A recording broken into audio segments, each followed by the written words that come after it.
speed, a sweet swing, a superb defensive skill man. Willie Henry Davis of Mineral Springs, Arkansas, was half the heart of the Dodger offense in 3 World Series. Along with Brooklyn's Tommy Davis, Willie Davis came to the Dodgers a year removed from winning the Minor League Player of the Year award, hitting .346 at Spokane. Willie Davis played 13 seasons with the Dodgers. He would then bounce around with the Expos, Rangers, Cardinals, Padres, Angels, a stint in both Japan and Mexico before calling it quits in 1980, and calling it quits at the end of that play, I think. But Willie Davis was and is a fascinating man apart from the game. He dealt with many personal, many tragic incidents in his life by embracing the Buddhist faith, and it was not unusual to hear Willie chanting in the clubhouse. Yet at the other end of the spectrum, he was once in a Jerry Lewis movie, right? We'll come back on Sports Lick with Willie Davis, our very special guest today on Sports Lick. We'll talk about the 3-dog in the National League in the 60s and how baseball affected him. A little bit later, Howard Rosenberg joins us. Will give us views from Ted Turner's ambitious Goodwill Games, which have, at least in terms of ratings, not spread goodwill in the WTBS sales department. We'll talk about it. But first, here's the 3-dog, Willie Davis. What did it feel like yesterday to go to Old Timers Day at Dodger Stadium? 46 years old, it hardly seems possible. Hey, Roy, you know, for me to come back to Los Angeles and be out there on that field, it's almost like being a kid again, you know, and I like the people, I like the fans, I like the owners of the Dodgers, and I like what they do, so for me it's really a pleasure. Look at the shape this guy is in, folks. I think Tommy Davis says you're just a couple of grams over your playing weight. We're talking about good. You feel like you could play right now, don't you? I really do. I really feel like I could go right out there and start playing baseball. You stay in shape through golf, actually, don't you? Play every day? Every day I either teach, give a lesson, or I play 18 holes. We do that every day. Is it frustrating, Willie, to know that you're in pretty good shape, that you can still swing the bat? And look at this, folks, he can still swing the bat. To perhaps get even at 46, a utility role somewhere with somebody, could you deal with that? No, I wouldn't do that, you know, because I'd feel like I'd be robbing the other people out of seeing me and being around them. I've been around the baseball people a lot. You know, I'm still interested in the game, but as far as being there every day and having to be there, that's a little different. You were an enigma to management, I think, by the fact that you had all the skills. And I'm going to read you a quote from a book that I was reading the other day about Willie Davis. This is a direct quote.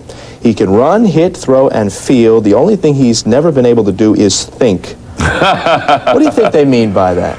Well, you know, I think different people mean different things by that. But let me tell you something about the mind. See, I've learned, well, since people have said those things, that the mind is almost like a skilled painter. You know, it can do some fantastic things for some people, but then if you don't know the rudiments of the mind, then you're going to get hurt by it. In other words, your mind is inside your skull for definite reasons. Obviously, you talk differently than most people we've ever had on the Sports Lick, and Buddhism has affected you greatly.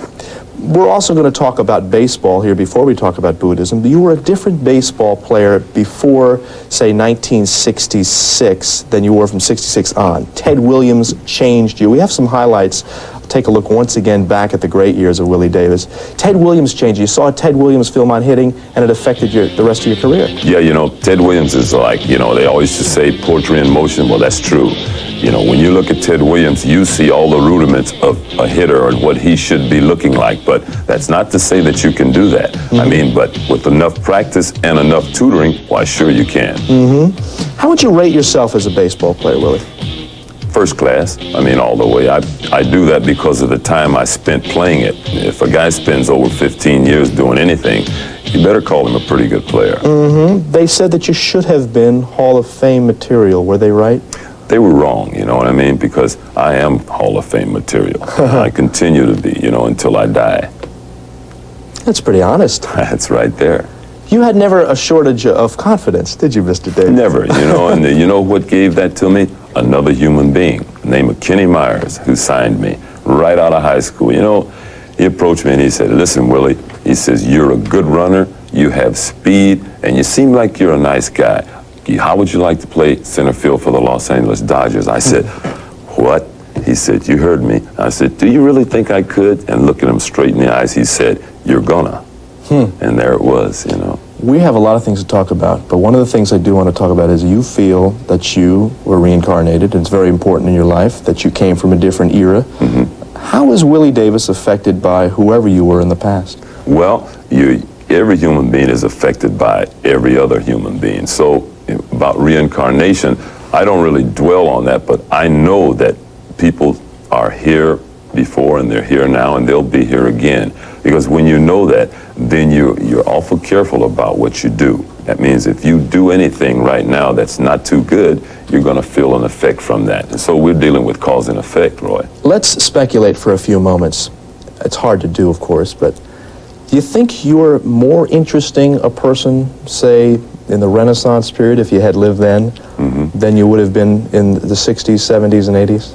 No, because if that was the case, then I wouldn't be around here now, talking to you. So the value of a human being is right now. That's their biggest valuable. I might have been interesting then, but I think I'm more interesting now, because of what's going on right now. My wife and you and the show and the Dodgers and things like that. See, those things are of paramount importance. I would, of course, immediately say golf would be the sport if it couldn't be golf for Willie Davis, because it has to do with the inner and the soul and the thought, all of the things that make Willie Davis, right? It's true, but so does baseball. And golf, so is because when you're out there, they say, but I say they, but I mean that the bulk of the people say that you're on your own. But you're always on your own, you know what I mean? Even when you're with a team, you're on your own. You have your good fortune or your bad fortune. That's why some teams win and others don't. Some people on the team have good fortune, others don't. If you have enough good fortune, you can override the bad fortune. And that's why it's important, to know about cause and effect and have an education in it. See, because the ordinary guy can't teach you that. You can't learn it in the university. You just have to deal with a person that knows about it. 1969, 1970, 1971, Willie Davis, 3 consecutive years of 300. Hopes to someday play on the Seniors Golf Tour. We'll come back, and we'll also hear what other people have to say about the 3-dog, Willie Davis, after this. I think there were guys who might have been quicker, but I don't think anybody was faster once you got going from first to third. The 1987 Mazda SE5 has a special $64.95 price for a limited time. But forget the price. Look at the standard features. Radial tires, spoker wheels, even a step bumper. Don't just look at the price. Look at the 5-speed, sporty mirrors and stripes, all standard. Look, it's a sporty truck priced like Toyota's and Nissan's base trucks. Sakes alive, Mazda's SE5 has a special price of $64.95. Sakes alive. On your mark. The most important event for America's Olympic contenders is coming. America's outstanding amateur athletes follow the path of Olympic and world champions Greg Louganis, Mary Lou Retton, Debbie Thomas, and Carl Lewis at the U.S. Olympic Festival, the only official sporting event of the U.S. Olympic Committee. ESPN brings you 36 hours of record-breaking excitement live from Houston. Starting July 25th, the U.S. Olympic Festival, only on ESPN. The idea came from Australia, a burly land with a big thirst. It's a cool way to kill the midday heat. Lighter alcohol beer refreshes, like a crisp breeze from the outback. And it's brewed in America, LA beer from Anheuser-Busch, the cool way to kill a hot thirst. The 1987 Mazda SE5 has a special $64.95 price for a limited time. But forget the price. Think about getting a sporty truck priced like Toyota's and Nissan's base trucks. Ignore the price. And just remember, the SE5 is an 87, not an 86 like theirs. If you knew the price, you'd never believe it comes with everything you're looking at right now. Sakes alive, Mazda's SE5 has a special price of $64.95. Sakes alive. On the eve of the All-Star game, we're with two-time All-Stars, 71 and 73, Willie Davis and the great Dodger teams of the 60s, and several other teams after the year 1972. Let's discuss the old times. But before we do, I'd like you to take a look at a tape with some of your colleagues, some of your contemporaries at Old Timers Day on Willie Davis. Here's what they said. Ollie Brown, who played right field for the Giants at the time, had one of the greatest arms ever in the history of baseball. So the Dodgers come in and the 3-dog is up. The 3-dog hits a line drive off the top of the screen. The ball takes one bounce, hits the ground, and Ollie picks it up. Well, all of my ex-teammates on the Giants are hollering, watch this throw, watch this throw. Now, most of them had never seen Willie really run when he wanted to. And my comment was, don't worry about the throw, pal, check out the 3-dog. Willie, as you may well know, Roy, goes from first to third in 7.4 seconds. So when Ollie picked the ball up, what would have been a sliding double for the rest of us, Willie slid into third. I'll never forget, just basically the speed of Willie, the personality of Willie, always with a smile on his face, and it was a pleasure playing with him all those years. I think Willie Davis, this is 1986, isn't it? I think Willie Davis could be playing in the big leagues right now and doing very well. He could be one of those high-salary, maybe $2 million baseball players. He can probably still run a 10 flat, and he can hit about 280, still about 40 bases, and he's a great golfer, but he's my best friend. That's nice. How about reflecting on those guys the other way around? Yeah, you know, all those guys were what you call pure baseball players, and those guys could pass it on to anybody. Mm-hmm. That's what I love. Lou Johnson also had something to say about you yesterday, although it was maybe not the best of memories. He remembers back in the year 1966. Take a listen to what Sweet Lou had to say. Okay. Here it is. 66, and he had that little problem out there, and I spoke to him briefly. I said, Willie, you're messing up my money, baby. Let's catch the next one. What Lou was talking about was this, messing up his money. Okay, game 2 of the 66 World Series. Willie had a bit of a problem out there, 3 errors in an inning. Did that brand you for the rest of your career, do you think?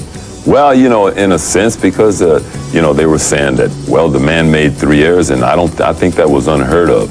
But to me, there weren't really errors. They were just going through the positions there, and the sun was there, and that's what happened, you know. Mm-hmm. This was, I guess, the turning point in Game 2. Do you think it cost the Dodgers the series? I don't think so, not at all. You know, we just weren't ready for them guys, and they just beat our pants off. Mm-hmm. But there were other great moments for you.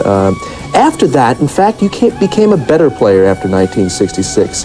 Beyond the fact that we talked about Ted Williams changing you, mm-hmm. I think you learned to deal with who you were and your skills a little bit more, right? Yeah, that's true. As time went on, you know, I became more acclimated to baseball, and I liked it more. I just enjoyed being out there, and you know, and things like that. Later in your life, you'd undergo personal problems, pretty well chronicled. Also, a very deep personal tragedy. Mm-hmm. Your wife was killed while sightseeing in Hawaii. Right. How'd you deal with that? Well, I was on my way back from Japan, you know, and then we were having a few problems, and she was going to stay there, but she said she was going to let me take the kids. And then she had changed her mind some way, you know, and I wasn't going to get to take my children. And that kind of, you know, to me, that wasn't the way it was going to be, no matter what. So we kind of like had a little outing. Little did I know the place where we went to, but I just know the happenings leading on up to that incident. She took us up to a little place up. We went in, a very scary place, Roy. If you see this place, you'd say it should be in a movie. And we went in there, and there was a waterfall with a lot of rocks and things, so I'd never been there before. And the moment we stepped on those slippery rocks, my son didn't move from there. So that meant for me to stay with him.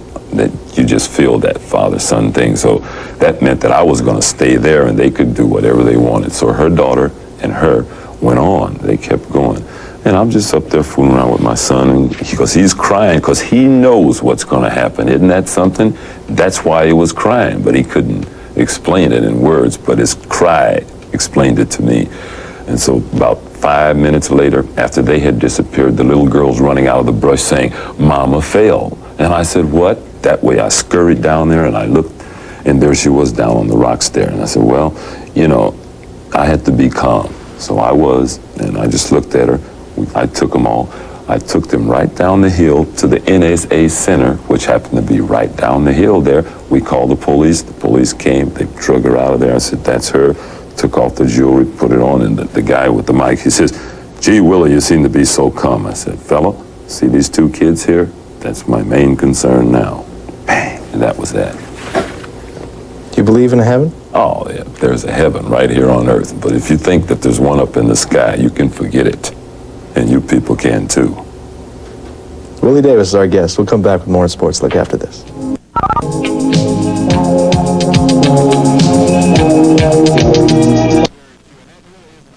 In Austin, the source for boats powered by MerCruiser stern drives is Travis Boats and Motors, and they're ready to deal on everything. Think of it, a magnificent new 1986 Invader 181 with a 140 MerCruiser stern drive Magnum custom trailer, AM/FM stereo, convertible top and ski tow can be yours for less than $167 per month. Wow, savings and service after the sale. Travis Boats and Motors, 9185 Research Boulevard. It's a special time in the Lone Star State where history reads like legend. You're invited to help us while we celebrate. You can have a big time in Texas. Have a big time with history. Have a big time. There's so much to see. Have a big time today. Come see why we say you can have a big time in Guests on Sportslook received Targa's AM/FM auto reverse car stereo cassette receiver featuring electronic tuning, quick program search, locking fast forward and rewind with equalizer and speakers from Targa. He is 46 years old now, Willie Davis is, and it was hard, I think, for him to give up baseball. Retired back in 1980 with stints in Japan and Mexico and several major league teams. What's the hardest thing about saying goodbye to that game?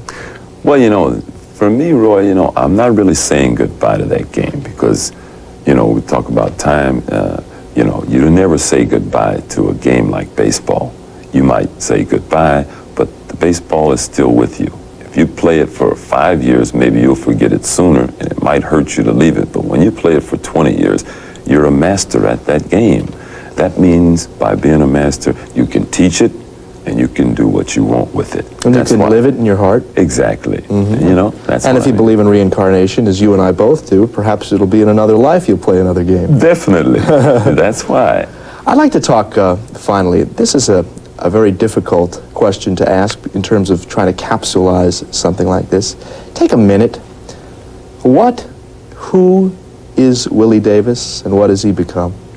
Well, I'll tell you one thing, boy. Willie Davis has been a lot of things, in the past. But Willie Davis now is the things that he's been in the past and the things that he will do in the future. So now is actually the past, it's now, and the future all soaked up into one body. You actually found significance in your number, 3 dog, that was your nickname. 3, right. Past, present, and future. Exactly, and that's what it means. You know what I mean? What excites you most about the future, Willie? The looking forward to it. That excites me right now. You see, it's like, with me, I don't do things that my mind says to do. I do things that I feel with my heart. Then in that way, the heart will keep pumping.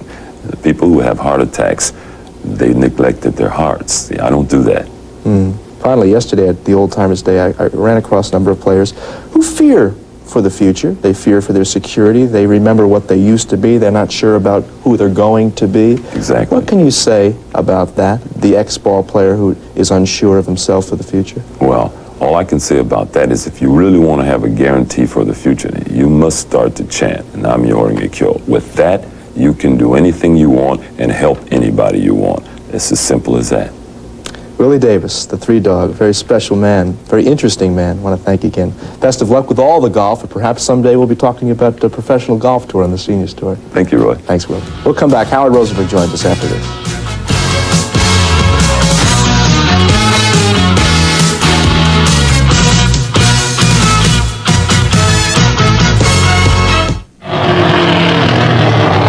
You don't have to come out here to understand performance. The car has either got it or it doesn't. Now, if having more driving fun makes sense to you, you're going to like Mazda 626. It's got a slick new computer-controlled fuel injection system that gives you a bunch more horsepower to play with. But you can always try to tell yourself the real reason you want it is its good looks and great value. And forget the performance? I said you could try.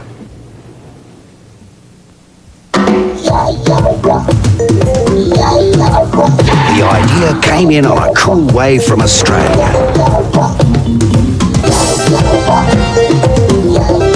Refreshing as a plunge into the icy surf. Lighter alcohol beer takes on a blazing sun and a dusty thirst. And it's brewed in America. LA beer from Anheuser-Busch, the cool way to kill a hot thirst. Why go to some fast food place that serves dried out chicken when you can go to Kentucky Fried Chicken? They always have fresh, juicy chicken, and that secret blend of 11 herbs and spices makes it taste delicious. Finger licking good! At Kentucky Fried Chicken, all we do is chicken, so we do it right. Anyone else's chicken may be left high and dry. Kentucky Fried Chicken, we do chicken right. The 1987 Mazda SE5 has a special $64.95 price for a limited time. But forget the price. Think about getting a sporty truck priced like Toyota's and Nissan's base trucks. Ignore the price. And just remember, the SE5 is an 87, not an 86 like theirs. If you knew the price, you'd never believe it comes with everything you're looking at right now. Sakes alive, sakes alive. Mazda's SE5 has a special price of $64.95. Sakes alive. It is known as the Goodwill Games. It's seen on WTBS. It ends Sunday, and it might also be known as the title Ted Turner Takes a Bath, to the tune of something like $80 million. Howard Rosenberg joining us. He took a bath almost from the very beginning. I mean, counter-programming the United States celebrating the Lady Liberty once again, and counter-programming that by games in Russia. That's, at best, unusual counter-programming. Yeah, the good grief games, maybe, from Ted's point of view. Well, total cost, $81 million. He is going to definitely take a bath this year. I really salute him for trying new things, but the attendance has been down over there. The ratings have been down, not very high ratings in this country, partially because he's put a 24-hour embargo on reporting using the clips, and so he doesn't get a lot of publicity. But I salute him. In a lot of ways, it's been a lot of fun. It's been a first-class international event, but from a television point of view, not terribly exciting. You don't get the same Olympics kind of fervor. Uneven picture quality, uneven commentary. Some of the camera work's not very good. I think you can tell from the clip we're going to show you now of some of the basketball coverage, some of which came from the Soviet Union, some of which came from Spain. It doesn't necessarily, I don't think, really stir a lot of emotion in people. It's certainly nothing at all like the Olympics. Even the Soviets themselves know that, right? Yeah, oh, absolutely. And the men's competition, of course, the U.S., the international game from Malaga, Spain. But you can tell, you feel like you're looking at the world through the wrong end of a telescope. Yeah. I'll tell you one thing I like, though. It really showed women's basketball to be exciting. These women can really, really play ball. And just watching the basketball coverage there reminded me that probably their best commentators have been Rick Barry and Bill Russell, who've really done a good job. But on the other hand, some of them have been very bad. Boxing, Skip Carey and Paul Hornig knew nothing about international boxing. Paul Hornig, that's not one of his great games. Just the guy you'd want doing it, right? I mean, he was versatile. I don't know how versatile he is as a boxer, right? That's right, that's right. Well, isn't it also true that the Muscovites themselves, that the people from the Soviet Union, they're all the way on vacation too, right? That's right. This is a time when they leave town, and you can look at you can see lots of empty seats. But there have been some strange things happening. Well, the worst quote, the worst interview question, this came from Charlie Neal, who interviewed Laurie Norwood, who won a bronze in the modern pentathlon. No women athlete for the U.S. has ever finished this high in the modern pentathlon. Good